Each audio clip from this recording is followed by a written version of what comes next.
The notification on my phone said, dress code, cocktail attire, dinner at 7. My father had texted it to the family group chat 3 weeks ago, and I had spent those 3 weeks convincing myself that this time would be different. It was my parents' 35th wedding anniversary. The celebration was being held at my Aunt Ruth's lake house in Door County, Wisconsin, the same property where my parents had gotten engaged, where family photos went back decades on the walls, where I had spent every summer until I was 12 years old and my sister decided I was embarrassing to be seen with. My husband Daniel had taken the afternoon off work. He was sitting in the passenger seat, with his hand resting on my knee as I drove, and he hadn't said much since we crossed into the county, because Daniel knew me well enough to know that I didn't need conversation right now. I needed stillness. I needed to believe that showing up was the right thing to do. Before I tell you what my Aunt Ruth did when she found out what happened at that front door, and I promise you, you are going to want to hear every single word of it, drop a comment, and let me know where you're watching from tonight. I genuinely love knowing how far this community reaches. We pulled up to the lake house just after 6:45. The sun was still holding on, painting the water behind the house a deep amber. There were cars lining the long gravel drive. I recognized my parents' Lexus, my sister's new Range Rover, a handful of vehicles belonging to family friends I hadn't seen in years. Daniel squeezed my knee once before we got out. I straightened my dress, took a breath, and walked toward the front porch. I heard the party before I reached the door. Music, laughter, the warm, dense hum of a room full of people who were already comfortable, already inside, already part of something I hadn't been invited into yet. My sister Amanda opened the door before I could knock. She looked beautiful. She always looked beautiful in a deep green dress, a glass of white wine in one hand, her smile arranged into the precise shape of polite surprise, the kind that isn't really surprised at all. "Oh," she said. "Claire." "Hey, Amanda." I smiled back. "Is Mom and Dad around?" "We wanted to.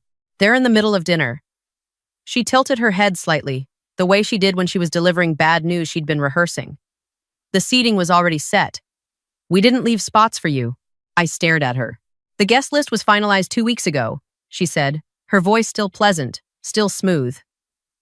"You never confirmed with me." "I sent reminders." "I have them." She held up her phone briefly, a screenshot already pulled up as if she'd been waiting for this moment. "It's a sit-down dinner, Claire. There isn't room to just add people." Daniel's hand found the small of my back. "Amanda," I said. "Mom texted me personally. She said, 'Mom tells everyone to come. She doesn't think about logistics.'" Amanda stepped slightly into the doorway, not threatening, just present, just blocking. "You can come for dessert if you want, maybe around 8:30. And then she closed the door. Not slammed. That would have been too obvious. She simply drew it shut with one hand, softly, like she was putting something fragile to bed. And I heard the latch click, and the music continued on the other side. And the amber light on the water continued to hold, and I stood on that porch and felt every version of myself that had ever tried to belong to that family dissolve at once. Daniel didn't say anything right away. That was one of the things I loved most about him. He knew the difference between the moments that needed words and the moments that just needed witness. He put his arm around me and we walked back to the car together. And I got in, and I looked at the steering wheel for a long moment, and I thought about the 35th anniversary card I had hand-lettered myself, tucked in my purse, the one I'd spent 2 evenings on. I thought about every holiday I'd shown up too early to help set up, every dinner I'd cooked and brought in Pyrex containers, every birthday where I'd bought a thoughtful gift and received a gift card in return, every conversation where I'd listened for 40 minutes and spoken for 4, every time I'd sat at that table and smiled and been grateful, just grateful to be included, even though included never really felt like the right word for what I was. I started the car. "We're going home," I said to Daniel. "Okay," he said. I don't know exactly how long we'd been driving before my phone rang. Maybe 7 minutes, maybe 10. The road curved away from the lake and into the tree line, and the light had shifted, gone cooler, and Daniel saw the name on the screen before I did because he said quietly, "It's Aunt Ruth." I pulled over. Aunt Ruth was my father's older sister. She was 71 years old and had the kind of presence that made rooms rearrange themselves around her. She had built a small commercial real estate business from nothing in the 90s, had bought the lake house herself 30 years ago, and had never once in my lifetime pretended to be smaller than she was to make someone else comfortable. She was not always the warmest person in a room, but she was always the most honest one. I answered, "Where are you?" Her voice was even, but there was something underneath it, something careful and controlled, like a lid on a pressure cooker. "We left," I said. Amanda said there wasn't room at the dinner. That I hadn't confirmed. A silence. Not the silence of someone processing information. The silence of someone who already knows, who has been waiting to confirm a suspicion, and has just had it confirmed. Turn around, Aunt Ruth said. Right now. Come back to the house. Aunt Ruth. I don't. Claire. Her voice did not rise, but it landed differently. I want you here. This is my house. Come back. Daniel was already looking at me. He gave the smallest nod. I thought about the porch, about the click of that latch, about Amanda's preloaded screenshot. Every nerve in my body said, keep driving. But Aunt Ruth had never once in my life said something she didn't mean. I turned the car around. The drive back felt longer than the drive away always does. The amber on the water was almost gone by the time we pulled up again, the sky turning a dark, bruised blue. The cars were still in the drive. The lights in the house were warm. Daniel took my hand as we walked to the door, and this time the door opened before we reached the steps. Aunt Ruth was standing in the entrance. She was wearing a charcoal blazer over a silk blouse, her silver hair pinned back, and her expression was the expression I had seen her use exactly once before at my grandfather's funeral, when she'd had to tell his business partner that he was not, in fact, named in the estate, and he was going to need to leave. She looked at me and her face changed, just briefly, the way a fire changes when new wood catches. Then she stepped down and put both her arms around me, and she smelled like cedar and cold air, and she held on for a long moment. I'm glad you came back, she said. She reached down and took my hand, and she led us inside. The room was mid-dinner. Long tables had been set with my grandmother's old linens, the ones with the embroidered edging, candles lit down the centers, the remains of a first course, still being cleared by the caterers. My parents were at the center table, my mother in a cream dress, my father in a navy jacket, both of them flushed with wine and warmth and the easy pleasure of being celebrated. They saw me come in, and my mother raised her glass and smiled, and my father waved, and neither of them seemed to understand why I was here or why I had not been here, because I do not think it had occurred to either of them to ask. Amanda was seated at the far end of the table. When she saw me, she set her fork down. The expression on her face was not embarrassment. It was calculation running outcomes, assessing damage. Aunt Ruth walked to the center of the room. She did not tap a glass or raise her voice. She simply stood, and the room oriented toward her the way rooms always did. Before we moved to the main course, she said, I want to say a few things. She smiled, and it was a real smile, the kind that reaches the eyes. 35 years is a long time to build a life with someone. I want to toast my brother and his wife tonight. She raised her glass, and the room followed. My parents beamed. My father reached for my mother's hand. Then Aunt Ruth lowered her glass. But first, she said, I have a question for my niece Amanda. The room stilled. Amanda straightened slightly. Of course, she said, her tone still even. When did you become the person who decides who belongs in my house? The silence that followed was the kind that has texture. I could hear the candles. Almost. I could hear the water outside. Amanda opened her mouth, closed it. Then, the seating was Amanda. Aunt Ruth's voice was not unkind, but it was absolute. This is my home. These are my tables. Those are my grandmother's linens that I drove 4 hours to bring up here because your mother asked me to use them. She paused. I did not give you a guest list to manage. I gave you a head count. There is a difference. Claire never confirmed, Amanda started. I know she didn't confirm with you, Aunt Ruth said. She confirmed with her mother, who confirmed with me. 3 weeks ago. She looked out at the table. I had a place set for Claire and Daniel. It was cleared when they hadn't arrived by 6:30. She turned back to Amanda. Would you like to explain why that is? The color that moved through Amanda's face was not a blush. It was something older, something that comes up when a person realizes that the story they've been telling has run out of road. I thought it would be simpler, Amanda said, her voice thinner now, with the seating, with the catering numbers. Simpler for whom? Aunt Ruth asked. For you? My father cleared his throat. He had always been the one who smoothed things over, who translated tension into something the room could swallow. Ruth, he said, let's not make this into something bigger. I'm going to ask you to let me finish, David, Aunt Ruth said, and my father, to his credit, went quiet. Aunt Ruth looked at me then, and her expression asked a silent question, and I gave a small nod, because I understood what she was asking. She turned back to the room. There is something else I want to address tonight, she said, and I apologize to our guests for the interruption, but I have found that the longer you wait on the truth, the more comfortable a lie becomes. She looked at Amanda again. Would you please go to my bedroom and bring me the blue jewelry case that is in the top drawer of the dresser? The one with the silver clasp. Amanda did not move. She was very still. The kind of still that is not calm. I'm sorry, she said. The blue jewelry case, Aunt Ruth repeated. The one I showed you when you helped me set up this afternoon. The one that belonged to your grandmother. I watched my sister's jaw tighten almost imperceptibly. She reached for her wine glass. I don't think I can. It's a hectic night, Aunt Ruth. Maybe after dinner. Go get it, Amanda. The words were quiet, gentle, almost. But they landed like a door closing, and every person in that room understood it. Amanda stood. She walked down the hall. The room waited.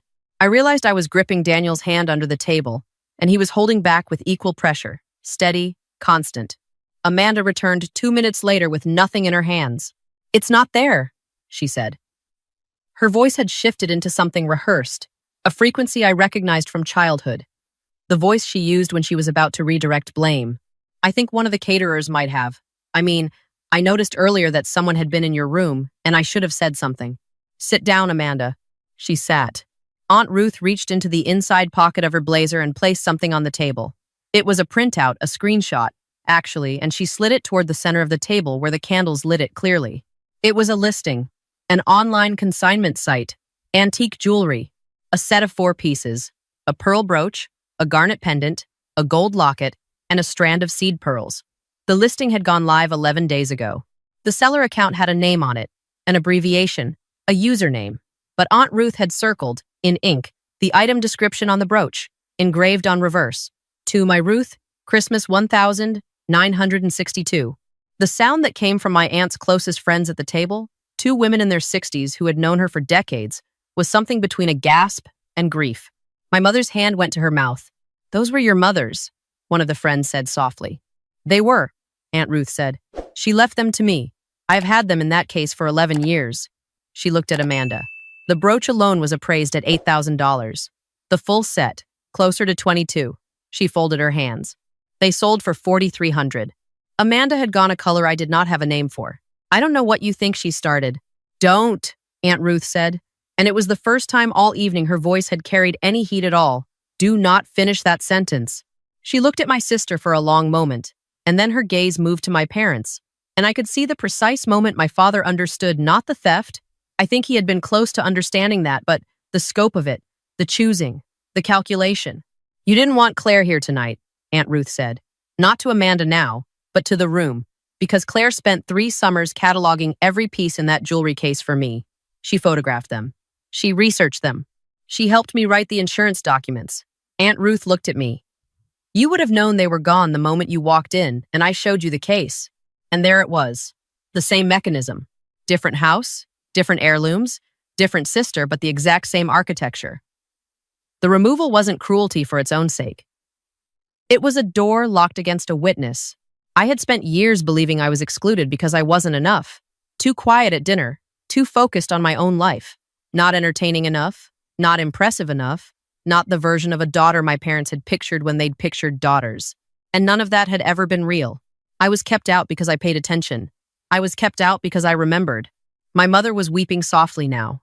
My father was staring at the tablecloth. Amanda was the only one still sitting upright, still composed, or performing composure. It was getting harder to tell the difference.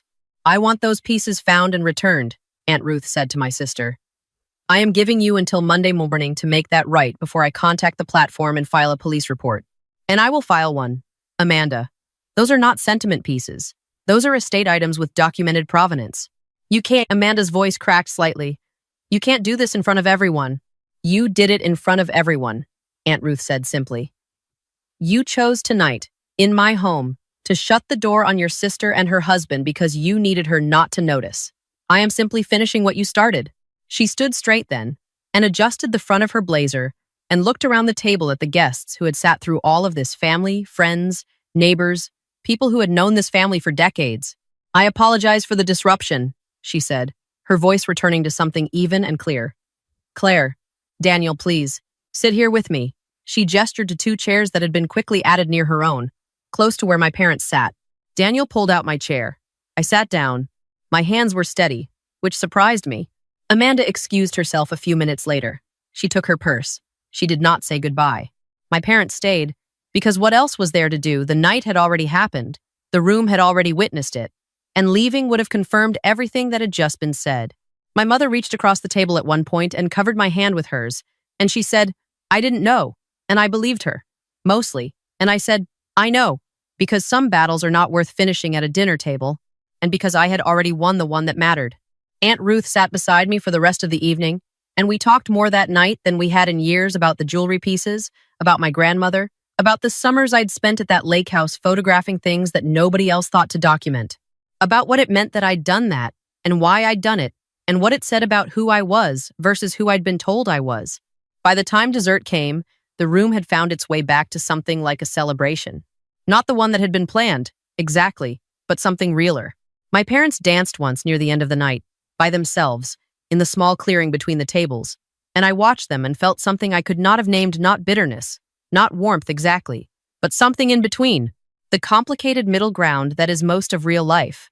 I have thought about that evening many times in the year and a half since it happened. I think about the drive out, the 7 or 10 minutes when I believed I was done, when I was finally, truly ready to stop reaching for a place at a table that didn't want me.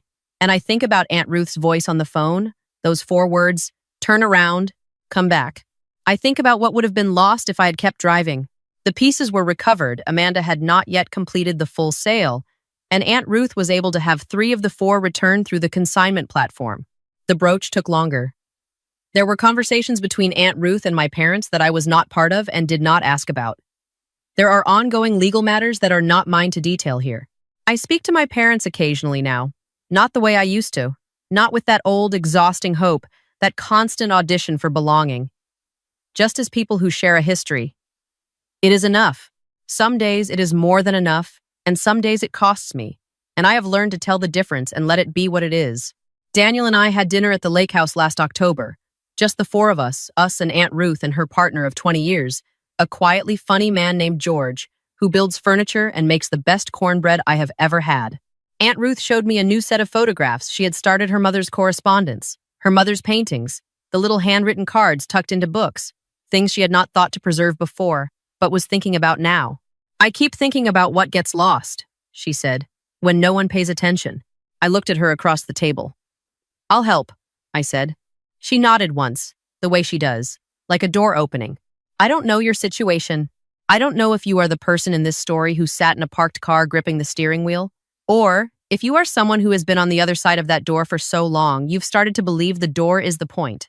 But I want to say this, because I needed someone to say it to me, and they didn't, and I had to find my way to it on my own. The people who shut you out are not always doing it out of cruelty. Sometimes they are doing it out of fear. Fear that you will see. Fear that you will remember. Fear that your presence makes the lie unsustainable. And that is not a reason to stay gone, but it is also not an invitation to keep knocking. There is a difference between being unwanted and being inconvenient. You are not too much. You are not difficult. You are not the black sheep or the problem child or the one who never quite fits. You are the one who notices. And some rooms are not built for people who notice, because those rooms are built on things that cannot bear the light. Find the rooms that can. That is where you belong.